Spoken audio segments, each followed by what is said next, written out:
Hey everyone, James here. Just a quick reminder to you guys that these narrations are best enjoyed with headphones on.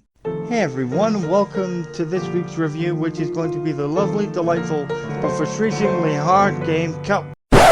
Sorry James, but the Cuphead review will have to wait because we got a new review. Wait a minute, what are you doing, Sonny? Don't touch the delete review button!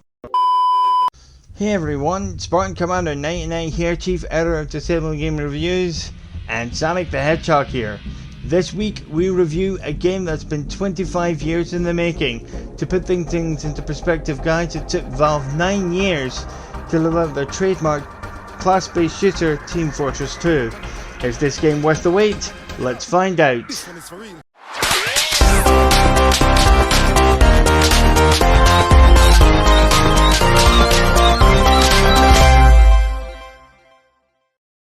In the 1990s, the Sega Mega Drive was the king of consoles.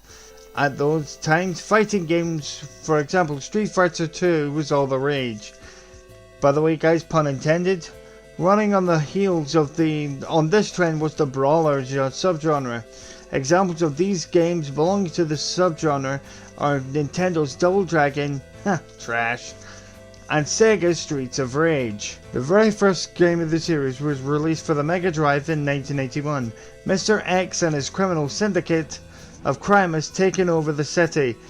Former police officers Axel Stone, Blaze Fielding and Adam Hunter fought their way through the city filled with Mr. X's henchmen and took down Mr. X himself. Fast forward to 1982 with the Streets of Rage 2, again for the Sega Mega Drive.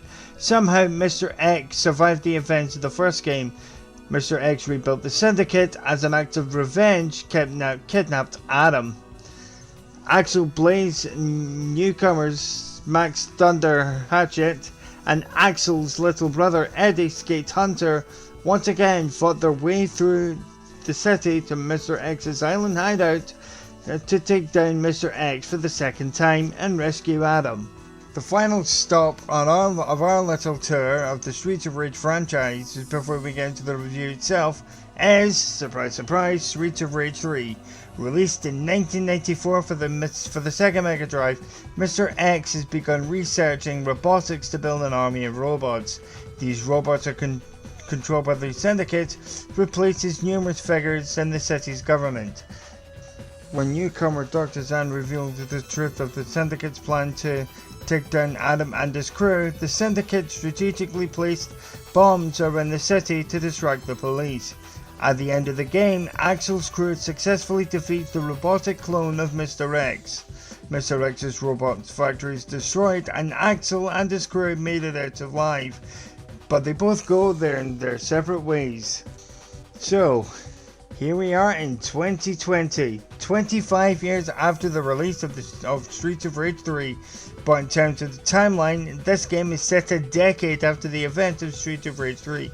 Mr. X, the head of the Syndicate's children, the Y Twins, created their own criminal empire and is now corrupting everything good in the city, therefore breaking the decade-long peace. Former detectives Axel Stone, Blaze Fielding, and Adam Hunter's daughter Cherry, and apprentice of Dr. Zan, Floyd Area, team up against the Y Syndicate on the Streets of Rage.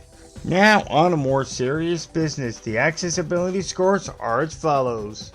Visibility we gain an 8. Although you cannot customize the color of your chosen character's clothing, you can unlock the classic sprite from the original 3 Streets of Rage games. There are no color-coded elements that will cause issues for visually impaired players. Also, there are no customization options in terms of the font size and the menus. Audibility we gave a 10. The starting cutscene has no spoken dialogue. This story of the game is told using a Star Wars scroll style format, so you should be able to play this game with no issues. Mobility we gave an 11. In terms of the controls, the button layouts can be fully customized via the game's options menu. In the PC version, you can use your keyboard to play this game. The controls can be customized when using a keyboard, but it's not recommended. So this game is very easily playable for a mobility impaired player. Gameplay we gave an 11. Right guys, remember how awesome Sonic Mania was? Multiply that by 10. This game is yet another IP abandoned by a legendary developer slash publisher, in this case Sega, took up by fan developers, in this case LizardCube.emu, the developers of the Xbox ports of Final Fantasy VII and God Crush games. They've taken what's good about the franchise they are rebooting and cranked them by over 9,000! Yes guys, this is yet another Dragon Ball reference. Don't like it? Sue me! Oh, don't worry, I will sue you because Dragon Ball is trash. Kamehameha!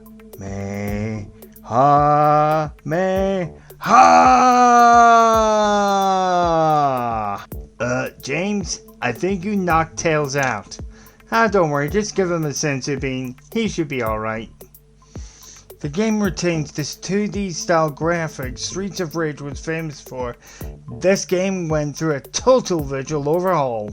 They have replaced the backdrops and characters from simple sprites due to the hardware limitations of the Mega Drive with beautiful, smooth, hand-drawn graphics. In terms of the gameplay mechanics, the majority of them has been carried over from the classic Streets of Rage games, with the odd new feature here and there to keep it relevant in today's market.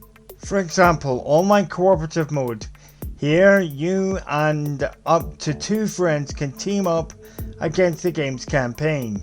To cater for people who prefer to take their fighting games more competitively. Looking you, Sea Snake, there is a head-to-head battle mode where up to 4 players can beat each other to a pulp in teams of 2 or free-for-all. For the ultimate feeling of nostalgia, you can switch between the new hand-drawn graphics and the classic Mega Drive era style sprites. You can switch between the new soundtrack and the classic soundtrack done by the legendary composer Yuzo Koshiro. In summary, Streets of Rage 4 is the ultimate blend of classic brawler elements dating back to the Mega Drive era to more modern elements that you would expect in games these days. For example, as I said above, online play. If you're looking to get back into the Streets of Rage games or a newcomer to the franchise, I cannot recommend this game enough to you. With this game being on Game Pass, there is absolutely no excuse whatsoever to at least give this game a try. No, seriously guys, quoting from Chancellor Palpatine, do it! You will not regret it. And the overall score is a fantastic 100%. See you guys in the next review. Remember to stay safe, stay inside, stay alive. This is Spartan Commander 1990 and Sonic the Hedgehog signing out. Roll out, Spun Company.